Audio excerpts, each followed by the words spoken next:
Me llamaron activo parado. Esa fue la palabra que usó mi hijo Javier, el hombre de números, mientras mi hija Sofía asentía con esa dulzura envenenada que reserva para mí. Activo. No padre, no abuelo, ni siquiera Arturo. Un objeto que ocupa un espacio valioso, una cuenta pendiente en su balance de beneficios. Lo dijeron en la cocina, creyendo que el zumbido de mis 82 años me había dejado sordo a su codicia. Pero lo soy. Cada sílaba fue un golpe seco, como un martillo sobre un clavo oxidado. No grité. No lloré. Algo mucho más antiguo y frío se despertó dentro de mí. Se rieron de mis manos sucias de tierra, de mi jardín, de mi hobby inútil. Lo que no saben es que entre esas hierbas del abuelo crece mi respuesta. Una respuesta silenciosa, paciente y con raíces tan profundas que destrozará los cimientos de su mundo. Antes de continuar, suscríbete al canal y cuéntanos en los comentarios desde dónde nos estás viendo. El silencio que han dejado mis hijos es más denso que el aire de esta tarde de domingo. Estoy de pie, en mitad del salón, y mis pies parecen anclados al parqué que Elena y yo pulimos hasta sacarle brillo. La luz que entra por el ventanal dibuja largas sombras, convirtiendo los muebles familiares en siluetas desconocidas y amenazantes. Paso la mano por el respaldo del sillón de mi mujer, la tela de orejas desgastada por el roce de su pelo, y la siento fría, vacía. Ya no hay calor en esta casa, solo la temperatura de los recuerdos.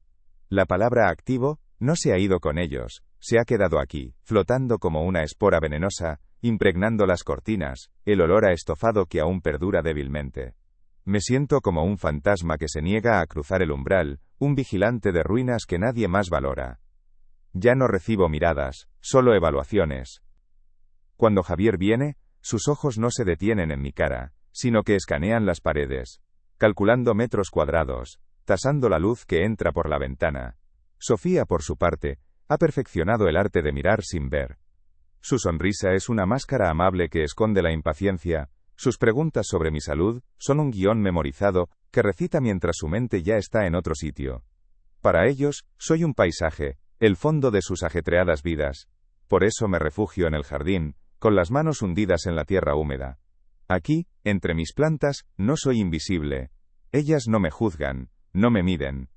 El cuidado que le dedico a mi orquídea, ese capricho que ellos desprecian, es un acto de afirmación. Ellos ven un hobby inútil. Yo veo el único lugar donde todavía soy alguien. Recuerdo el peso de los sacos de cemento sobre mi espalda, un dolor sordo que se convertía en compañero diario. Tenía 25 años y el cuerpo de un hombre que se forjaba a sí mismo con cada ladrillo que colocaba. Esta casa no la levantó una constructora, la levantaron mis manos agrietadas y sangrantes, durante fines de semana que olían a yeso y a sudor. Elena venía a media tarde, con su vientre ya redondo conteniendo a Javier, y me traía un bocadillo y un termo de café. Se sentaba en un palé, observándome en silencio, y su mirada era todo el andamio que yo necesitaba. No construía solo paredes, construía un refugio, un nido de ladrillo y argamasa, para que mis hijos nunca supieran lo que era el frío de la incertidumbre. Cada viga era una promesa, cada azulejo, un juramento mudo de protección. El olivar era mi único lazo con la tierra de mi padre, el último susurro de su memoria en el viento de secano.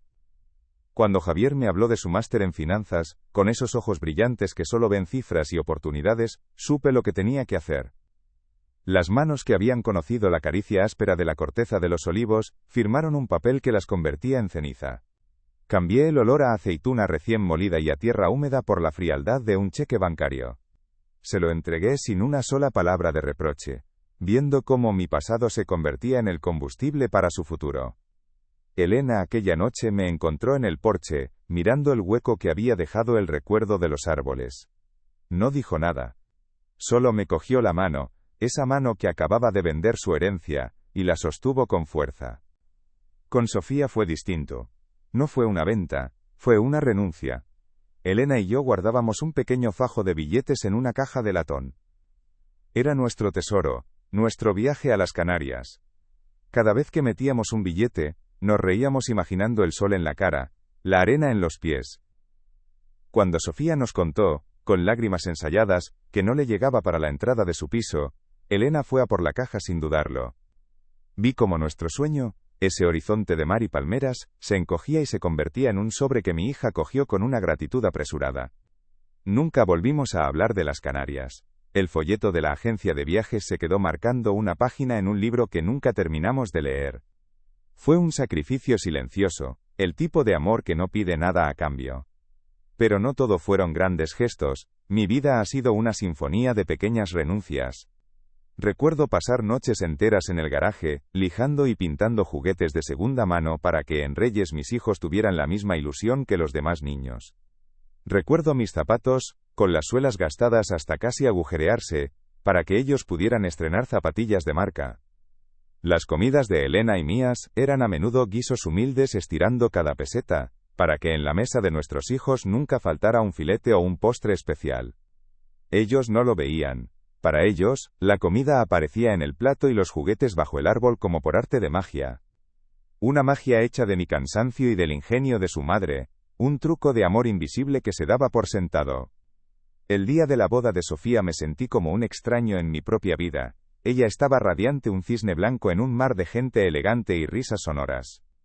Yo en mi único traje, el de las ocasiones importantes, me sentía gris, descolorido. Le di el sobre con nuestros ahorros de todo el año, un fajo de billetes que representaba horas extra y pequeños lujos sacrificados. Lo cogió dándome un beso en la mejilla, pero sus ojos ya buscaban al fotógrafo, a la siguiente persona a la que saludar. Fui un trámite más en su día perfecto. Nadie se percató de que el padre de la novia apenas probó bocado, perdido en el murmullo de un mundo que ya no era el suyo. Mi mayor regalo no era el dinero, era mi presencia invisible, mi orgullo silencioso, y ni siquiera eso pareció importar. Elena y yo nunca hablamos de ello. No necesitábamos palabras, compartíamos un lenguaje hecho de miradas cansadas y manos que se buscaban en la oscuridad del dormitorio. Sabíamos que habíamos entregado nuestras vidas, ladrillo a ladrillo, sueño a sueño, para construir las suyas. No había amargura en nosotros, solo una especie de aceptación serena. Creíamos en la ley no escrita de la familia, en la siembra y la cosecha. Dábamos por hecho que el amor y el sacrificio eran una inversión que, con el tiempo, daría sus frutos en forma de compañía, de respeto, de un simple «¿Cómo estás, papá?», que sonara a verdad. Nos sentábamos en nuestros viejos sillones, gastados por el uso, y nos sentíamos ricos, sin saber que nuestro capital era invisible para quienes más debían valorarlo. Creí, con la ingenua certeza de un hombre de otra época, que había firmado un contrato tácito con la vida. Un pacto en el que el esfuerzo de un padre se devolvía, no en dinero, sino en cariño. Jamás les pedí nada. Nunca les eché con acento agudo en cara un solo sacrificio. Asumí que el amor era suficiente, que las raíces que habíamos nutrido con tanto esmero crecerían fuertes y nos sostendrían en la vejez. Les di un hogar, estudios, un futuro sin las carencias que yo conocí. Les di mi tiempo, mi salud, los sueños que guardé en una caja de latón. A cambio, solo esperaba un lugar en sus vidas. No como un mueble antiguo que ocupa espacio, sino como el cimiento sobre el que construyeron todo lo que eran. Qué iluso fui, qué ciego. Era domingo, y el aire olía a la carne asada que Sofía había traído, un aroma familiar que ahora se sentía artificial, como una puesta en escena. Yo estaba de rodillas en mi rincón del jardín, con las manos hundidas en la turba húmeda, preparando un nuevo hogar para mi orquídea más preciada. La tierra se sentía viva, honesta. Desde la cocina a través de la ventana abierta me llegaron sus voces, limpias y nítidas. La de Javier, cortante como el filo de un balance de cuentas. La casa es un activo parado, Sofía. No podemos esperar a que le pase algo. La residencia es la única opción lógica. Cada palabra fue una palada de tierra helada sobre mi pecho. Me quedé inmóvil, con la orquídea en la mano, sus raíces desnudas y vulnerables, como las mías en ese preciso instante. Esperé, conteniendo la respiración, a que Sofía dijera algo, a que defendiera a su padre. Y lo hizo, a su manera. «Ten paciencia, Javi», susurró con esa voz melosa que usaba para calmar a un niño o a un tonto. «Papá es mayor. Mientras siga entretenido con sus plantitas, al menos no molesta». Y entonces oí la risa de Javier, una risa corta, seca, que liquidaba 82 años de mi vida en un segundo. No sentí rabia. Ni siquiera dolor. Fue algo mucho más profundo y tranquilo. Fue el chasquido de la última cadena que me ataba a la esperanza. El amor que yo creía haber construido se reveló como un andamio podrido. Miré la orquídea en mis manos. Ya no era una flor. Era una respuesta. A la mañana siguiente, el sol entró por la ventana con la misma indiferencia de siempre, pero yo ya no era el mismo hombre que se había acostado la noche anterior. La niebla de la tristeza se había disipado, reemplazada por una claridad cortante, una calma gélida que me recorría las venas. Ya no había espacio para el dolor, solo para la acción. Me preparé un café, solo, negro, y me senté en mi estudio, ignorando las fotografías familiares que me observaban desde las estanterías. Saqué la vieja agenda de teléfonos, con las tapas gastadas y las páginas amarillentas. Mi dedo, que temblaba ligeramente no por la edad sino por la resolución, encontró el nombre de Ramiro, mi amigo de la infancia, el notario ahora jubilado. La llamada fue breve, mi voz firme. No le conté la historia completa, no era necesario. Él entendió el tono, me dio el nombre de una abogada, una herramienta, la primera pieza de mi nuevo plan. La oficina de la señora Morales era un espacio de cristal y acero, un mundo ajeno a la madera y el yeso de mi vida. Era una mujer de unos 40 años, con una mirada inteligente que no se detuvo en mis arrugas, sino que pareció escuchar el peso de mi silencio. Le expuse mis deseos sin un ápice de emoción en la voz. No hable con acento agudo de hijos ingratos ni de corazones rotos. Hable con acento agudo de un olivar que se convirtió en un máster, de un viaje a Canarias que se transformó en la entrada de un piso, de una casa construida con el sudor de mi espalda. Dicté mis voluntades con la precisión de un albañil que levanta un muro perfectamente aplomado. La casa sería para una fundación botánica. Mi única condición, que el sillón de orejas de Elena permaneciera junto a la ventana como un faro mudo. Ella tecleaba, y cada golpe de sus dedos era un ladrillo más en el muro que los separaría para siempre de su activo. Regresé a mi jardín, que ya no era un escondite sino un cuartel general. Mis ojos se fijaron en la asterisco Paphiopedilum Rothschildianum asterisco, que desplegaba su extraña belleza ajena a todo. Ya no era mi capricho, mi hierba inútil. Era mi arma secreta, la justicia poética creciendo en una maceta de barro. Con una calma casi litúrgica, recuperé la vieja cámara de fotos de Elena, y me dediqué a inmortalizar la flor, la luz sobre sus pétalos veteados, la elegancia de su estructura. Después, me senté ante el ordenador que Javier me había regalado para que matara el tiempo. Él nunca imaginó que yo había aprendido a navegar por estos mares digitales con la misma paciencia con la que cuidaba mis plantas. Entré en un foro de coleccionistas. Busqué el nombre de un botánico japonés del que había leído. Redacté un correo electrónico, breve y preciso, adjuntando las fotografías. Pulsar enviar fue como plantar la semilla de mi liberación. La respuesta del señor Tanaka, el botánico japonés, llegó en menos de 24 horas. Era un torrente de palabras en un inglés emocionado, casi febril. Reconocía la pureza de la cepa, la rareza de una floración tan perfecta fuera de su hábitat. Su oferta me hizo sonreír, una mueca amarga y solitaria en el silencio de mi cocina. Era una cifra que convertía sus mezquinas ambiciones en una broma cruel. Al día siguiente, caminé con la espalda más recta que en los últimos 20 años hasta la sucursal del banco. El mismo banco donde Javier manejaba las fortunas de otros. Abrí una cuenta nueva, no a mi nombre, sino al de una pequeña fundación que ayuda a ancianos abandonados. Después, con una satisfacción fría y metódica, di la orden de cancelar las transferencias periódicas que le enviaba a Sofía para sus pequeños imprevistos. Cada firma era un corte limpio y necesario. El último acto de mi plan silencioso tuvo lugar en el cobertizo, entre el olor a madera vieja y a tierra húmeda. Rebusqué en mi vieja caja de herramientas hasta encontrarla. Mi paleta de albañil, la que usé para levantar la primera pared de esta casa. El mango de madera, liso y oscuro, estaba pulido por el sudor de mis manos jóvenes. La limpié con un trapo, con un cuidado reverencial.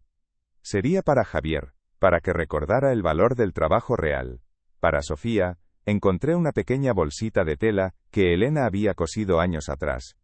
Dentro, vertí un puñado de semillas de no me olvides, una lección que nunca quise dar, un legado que tendrían que aprender a cultivar. Guardé ambos objetos en una caja de cedro, junto a la copia del Nuevo Testamento. No era un acto de venganza. Era el balance final, la liquidación de una deuda que no era mía. Llegó el domingo, puntual como una condena. No me encontraron en el jardín, sino sentado en el sillón de Elena, junto a la ventana, observando la calle como un rey destronado, que por fin ha encontrado la paz en su exilio. Entraron con sus llaves, con esa familiaridad que ya no les pertenecía, trayendo consigo el olor a bizcocho industrial, y a intenciones ocultas. Javier comenzó su discurso sobre la logística y la previsión, mientras Sofía me arreglaba el cuello de la camisa con una ternura postiza. No los interrumpí. Esperé a que sus palabras se agotaran en el aire denso de la sala. Entonces con un gesto lento señalé la caja de cedro que reposaba sobre la mesa. «Os he adelantado la herencia», dije. Mi voz sonó extraña, firme, despojada de toda la fragilidad que ellos daban por sentada. Vi un destello de codicia cruzar sus miradas, un entendimiento mutuo y fugaz antes de que se abalanzaran sobre la caja como dos cuervos sobre la carroña. La decepción fue una mueca grotesca en sus rostros. Javier levantó la paleta de albañil con 2 dedos, como si estuviera sucia, una reliquia incomprensible. Sofía miró la bolsita de semillas con el ceño fruncido, sin entender la broma. Fue entonces cuando vieron la copia del testamento y la carta del señor Tanaka, con la cifra de la venta de la orquídea claramente visible. El color desapareció de la cara de Javier. El documento temblaba en su mano mientras sus ojos, por primera vez, me miraban a mí, al hombre, no al activo. Sofía dejó caer las semillas, que se esparcieron por el parqué como diminutas lágrimas secas. No hubo gritos, ni reproches. Solo un silencio atronador, el sonido de su mundo de certezas derrumbándose.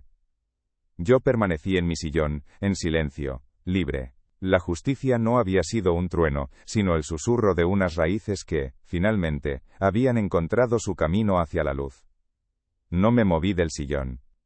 No los seguí con la mirada cuando, finalmente, se marcharon sin decir una palabra, dejando la puerta abierta como si huyeran de un incendio. El silencio que quedó tras ellos era diferente. Ya no era el silencio pesado de la soledad, sino uno limpio, espacioso, lleno de oxígeno. El sol de la tarde comenzaba a descender, tiñendo las motas de polvo que bailaban en el aire de un color dorado, casi sagrado.